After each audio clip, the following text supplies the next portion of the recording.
You guys look women! Good evening, you lovely people. Welcome to my video review. Today's subject matter will be a first for the channel, as I will be covering a fictional creature known for its fiery temper and its diet of medieval peasants. That is correct.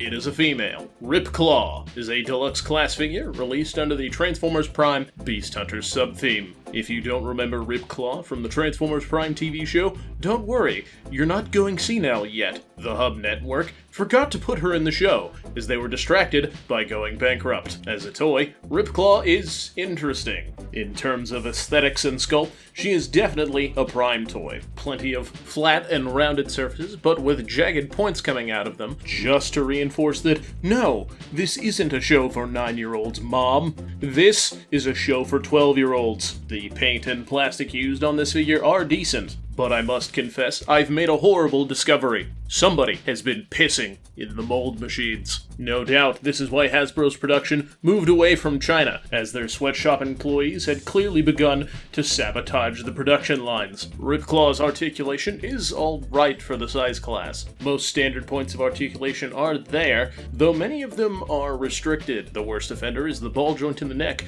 meaning that Ripclaw can only really look up and a little bit to the sides. Ripclaw comes packaged with the gravity gun from Half-Life 2.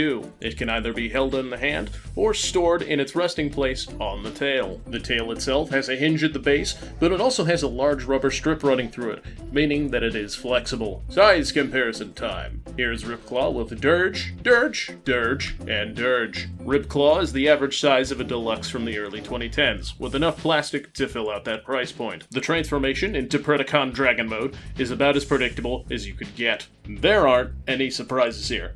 But that's not necessarily a bad thing. The Dragon mode itself isn't half bad. It's got a good look to it, and the articulation isn't nearly as hindered. This mode even has a much more expressive and articulated head. The top half, being soft and squishy, is a strange choice, but hey, that just makes it relatable. In conclusion, Beast Hunters Ripclaw, as a toy, is only okay at best. In spite of that, I do really like her. In the modern day, we're sort of spoiled for choice for fembots. Unfortunately, none of them really quite reach the heights of insanity that Ripclaw does. From her evil-looking head to her weird rubber parts, there will probably never be anything quite like her again. For this reason, I can thoroughly recommend Googling Bad Dragon, tracking down this action figure. Just don't spend too much on her, and I think you'll be satisfied. Thank you very much for watching my video. The steadily increasing influx of comments, subscribers, and views has been very nice to see. I appreciate you all, and I hope you have a good evening.